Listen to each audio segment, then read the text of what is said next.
All right, let's talk about the music industry.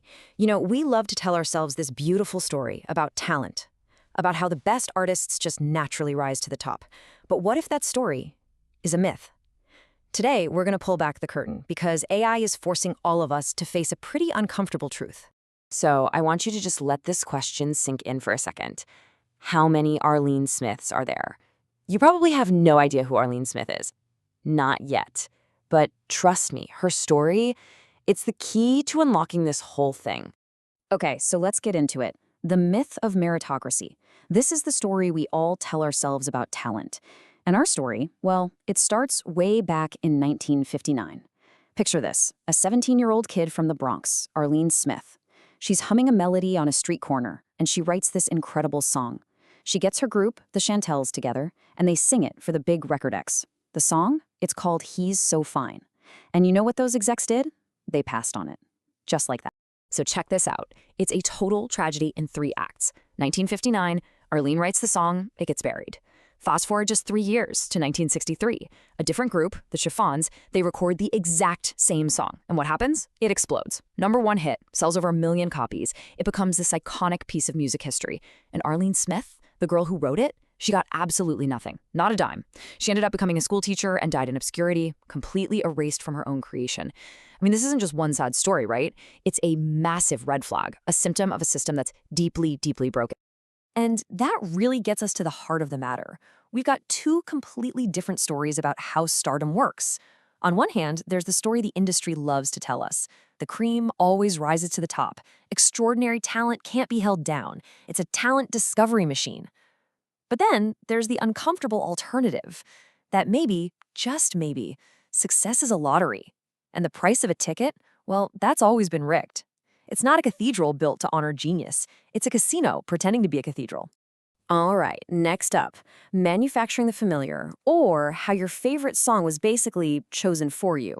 So think about it. If the whole game was already a big lottery, what happens when a new technology shows up that can print an infinite number of tickets for anyone who wants one?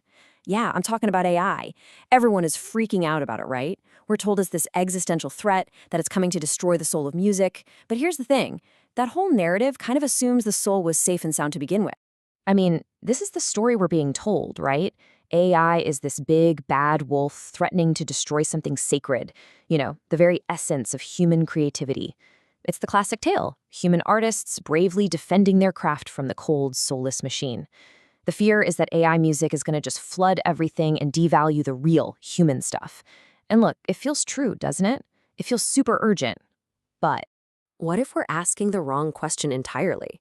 But what if the system that AI is supposedly disrupting was never fair to begin with? What if it was always broken? What if it was never, ever a true meritocracy where the best songs and the best artists just won? To get that, we have to talk about a dirty little secret in the music biz. It's called payola. So back in the 50s, this legendary DJ, Alan Freed, he had this huge realization. Radio doesn't just reflect what's popular, it creates it. He figured out if you just play a song enough times, people will start to like it. And you better believe the record labels caught on fast. They started straight up bribing DJs to put their songs on heavy rotation. Sure, it blew up into a big scandal, but let's be real. The practice never really went away. It just got a makeover and a new marketing budget. And that gave birth to the hit-making formula. And trust me, it's an industrial process. Step 1, secure airplay. Use promotion and, yeah, put that in air quotes, to get your song on the radio. Step 2, engineer exposure. Play it relentlessly, everywhere, all the time. Step 3, build familiarity. The song just becomes part of the background noise of life. And finally, step 4, manufacture preference. Your brain starts to recognize it, and that recognition feels good. And boom, you've got a hit.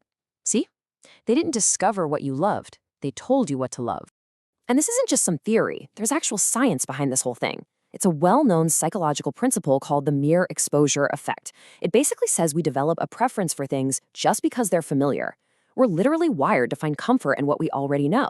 So when a song you've heard a million times comes on the radio, the reward circuits in your brain light up. We're talking the same circuits that go off for things like good food or even cocaine.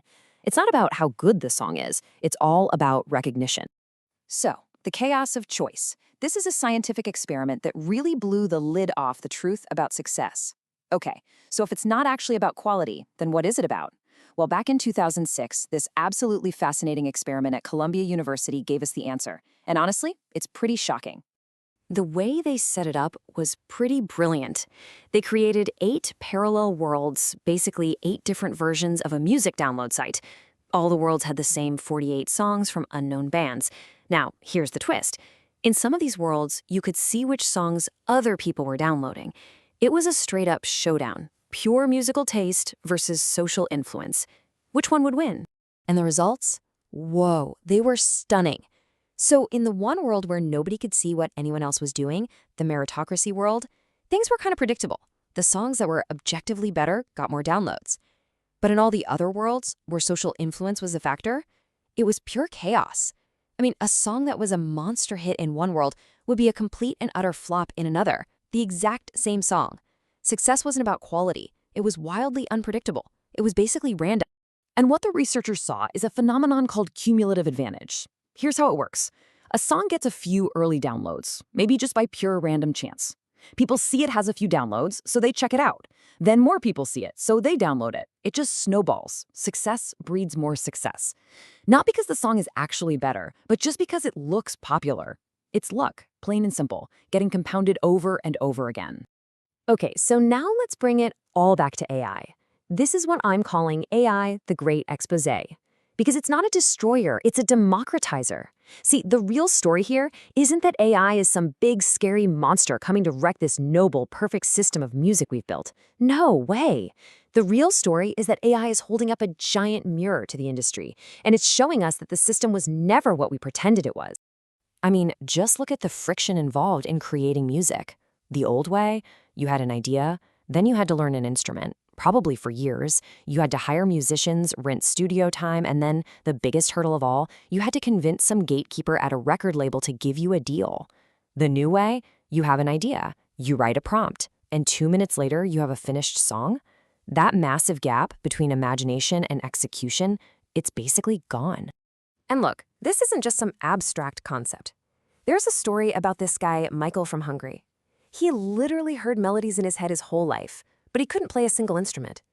To get just one song made, he had to hire pianists, hire singers, spending thousands of dollars. Now, with AI, he can take that idea in his head and turn it into a finished track in like 2 minutes. He was always locked out of the machine. Now he's got the keys. And that just makes you wonder, right? How many melodies have died in that gap between imagination and execution? How many incredible songs, potential #1 hits, have we lost forever just because the person who dreamed them up didn't have the cash or the formal training or the right connections to get past all those gatekeepers? It's kind of heartbreaking to think about. So we're in a new game now with a whole new set of players. And the reason why is that the lottery will never be the same. See, for over a century, the music industry has been what economists call a winner-take-all market. That means a teeny tiny number of superstars get all the money, all the fame, all the rewards, while pretty much everyone else gets scraps or nothing at all. And let's be crystal clear about something. Technology created the star system, not talent. Before we had the phonograph, before you could record music, every single town needed its own local musicians for dances and parties. But once recording technology came along, everything changed. Suddenly, everyone could listen to the so-called best performer from New York or London. It created this superstar system and basically put thousands of local musicians out of a job. So AI isn't some brand new threat, it's just the next wave of technological disruption. So you have to ask, why are so many people inside the industry freaking out? Well, there's this great quote from Upton Sinclair that just nails it. It is difficult to get a man to understand something when his salary depends upon his not understanding it. If your entire career, your entire paycheck is built on this old rigged system, on this myth of meritocracy, you have a very, very strong reason to ignore the truth. And really, this is the whole point. This is the big takeaway. The system that everyone is so terrified of AI destroying, it was never a meritocracy. It was never a level playing field. It wasn't about the cream rising to the top. It was about who had the power, who had the access, and who got lucky. The cream didn't rise, it was lifted. So in the end, the lottery was always rigged. And the question now is, are we ready for who gets to play? AI doesn't change the fact that success in music is still a lottery. What it does is expose the fact that the lottery was rigged from the very beginning. And now it's handing out free tickets to absolutely everyone. So the real question isn't, how do we save the old system? The real question is, are we ready for all the new voices, all the new players who are finally getting their chance to play the game?